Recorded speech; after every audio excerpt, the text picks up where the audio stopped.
Hello everyone, my name is Aisha Sheth and my today's topic for video presentation is res judicata.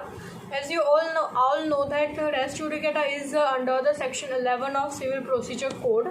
तो पहले हम res judicata simple way में समझते हैं कि res means the subject matter or the dispute and judicata means adjudicated, adjudged or the decided. मतलब कि res judicata means the thing has been judged or a dispute decided. The doctrine of res judicata is based on the three maxims. First is nemo debet bis vexari pro una et idem causa. इसका मतलब यह है कि no man should be vexed twice for the same cause. कोई भी इंसान सिर्फ एक ही कॉज ऑफ एक्शन के लिए दो बार पनिश्ड नहीं हो सकता. दूसरा है इंटरेस्ट रिपब्लिसा ह्यूट सिट फिनिस लिटम. It is in the interest of the state that there should be an end of the litigation. And third one है res judicata pro videat ocupatia. A judicial decision must be accepted as a correct.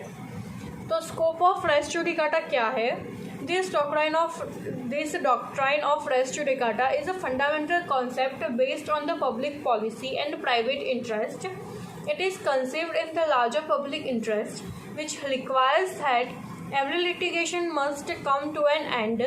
It therefore applies to civil suits, executions, proceedings, arbitration proceedings, taxation matters, writ petitions, administrative orders, interim orders or criminal proceedings, etc. Prerequisite for applying principle of res judicata. उसके पहले हमको क्या क्या question लेने पड़ेंगे principle of res judicata apply करने से पहले.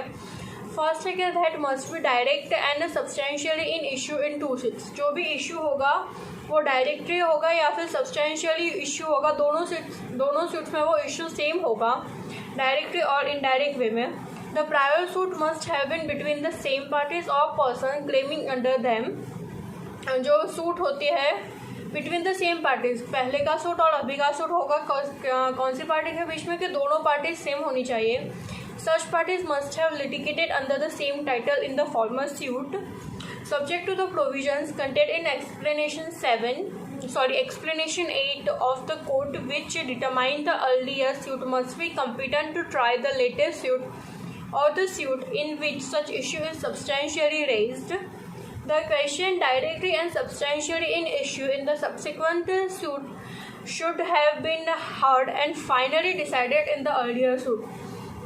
जो भी इश्यू होगा वो जो फॉर्मल सूट है उसमें जो इश्यू होगा वो सुना गया है. उसमें जज जो भी जज है उन्होंने उसका जो डिसीजन है वो भी ऑलरेडी दे दिया है. ये भी एक कंडीशन है. Actual and constructive res judicata. A matter is actually in issue when it is in issue directly and substantially and a competent court decide it on merit. A matter is actually in issue when it is alleged by one party and denied or admitted by the other party. Issue जो एक party है उसने किया है कि नहीं मेरे साथ ये क्यों है, उसने एलिगेशंस लगाए हैं, और जो दूसरी पार्टी से उसने उसको मना किया है कि नहीं, डिनाई किया है कि नहीं ये सब चीज़ें जो मैंने नहीं की है. A matter can be said to be constructive in issue when it might end out to have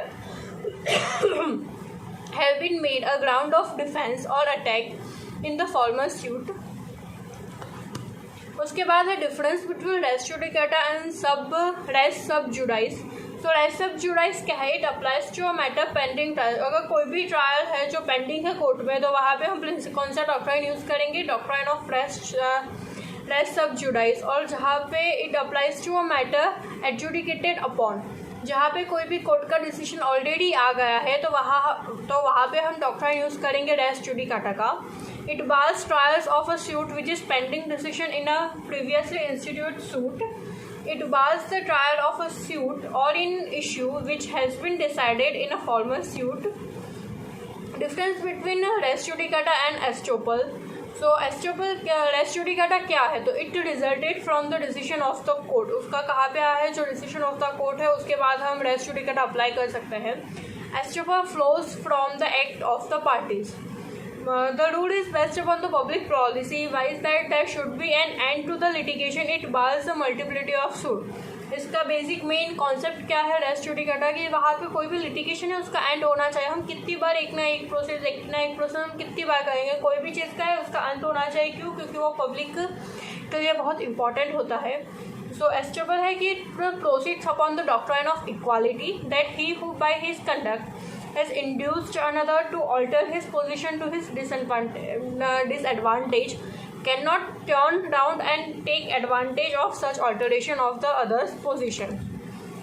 उसके बाद है अफेक्ट एंड जुरिस्डिक्शन। तो क्या है? It ousts the jurisdiction of a court to try a case and inquiry in line. It other words, estoppel prevents multiplicity of representations. It prohibits a man allowing the same thing twice in successive litigations. क्या बोलता है? एक ही man अगर एक ही आदमी वो एक ना एक चीज़ बार बार बोलेगा तो वो हमको अफेक्ट करेगी, वो हमको पसंद नहीं आएगा। तो वही चीज़ होती है जो रेस जुडिकाटा वो बंद करता है, वो स्टॉप करता है पार्टी को वो करने से। और एस्टेबल है कि it is only a rule of evidence and shuts the mouth of the party. और ये जो रूल ऑफ एविडेंस एस्टेबल क्या है कि रूल ऑफ एविडेंस है, ये एविडेंस का एक रूल है और जो सामने वाली पार्टी उसका माउथ जो मुँह है वो बंद कर देता है। Binding effect on party and parties. The rule presume conclusively the truth of the decision in the former suit. It binds both the parties to litigation. जो भी रूल्स होते हैं पार्टीज के, वो जो डिसीजन होता है वो बोथ द पार्टीज पर वो अप्लाई होते हैं। Estoppel prevents him from saying one thing at one time and opposite at another. The rule of estoppel prevents a party from denying what he has once called the truth. Estoppel binds only that party who made the previous statement or showed the previous conduct. As जहाँ पे एक case हुआ था Bhanu Kumar Jain versus अर्चना Kumar, supreme court 2005 1 AWC। यहाँ पे क्या कहता है कि यहाँ पे उन्होंने किया था कि res judicata debars from exercising its jurisdiction to determine the law suit if it has attained the finality between the parties. Whereas जो भी रेस जुडिकाटा है वो दोनों पार्टीज को है जो जुरिस्डिक्शन होता है वो बंद कर देता है। क्योंकि वहाँ पे जो फाइनलिटी है, जो केस है वो वहाँ पे एक्चुअली क्लोज हो चुका है। और whereas the doctrine of issue estoppel is invoked against the party, if such an issue is decided against him, he would be estopped from raising the same in the later proceeding. Writ petition and constructive res judicata.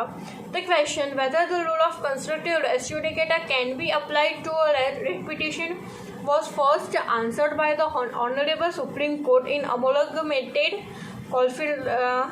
Caulfield Limited versus जनपद सभा AIR 1964। यहाँ पे एक question हुआ था कि जो भी रूल है रेस जुडिकाटा का वो हम रिट पिटिशन के ऊपर अप्लाई कर सकते हैं या नहीं। तो उसका आंसर हमको सुप्रीम कोर्ट ने इस केस के अंदर दिया था। क्या बोला था? It held that in our opinion constructive res judicata which is a special and artificial form of res judicata enacted by section 11 of the code should not generally be applied to a writ petitions filed under article 32 or article 226। कहते हैं कि जो constructively race judicata का जो rule है वो writ petition के ऊपर अप्लाई नहीं होगा। डिफरेंस तो वहाँ पे एक लाइन है कि without law man is best. So यहाँ पे मैं अपना प्रेजेंटेशन ख़त्म करना चाहती हूँ। Thank you.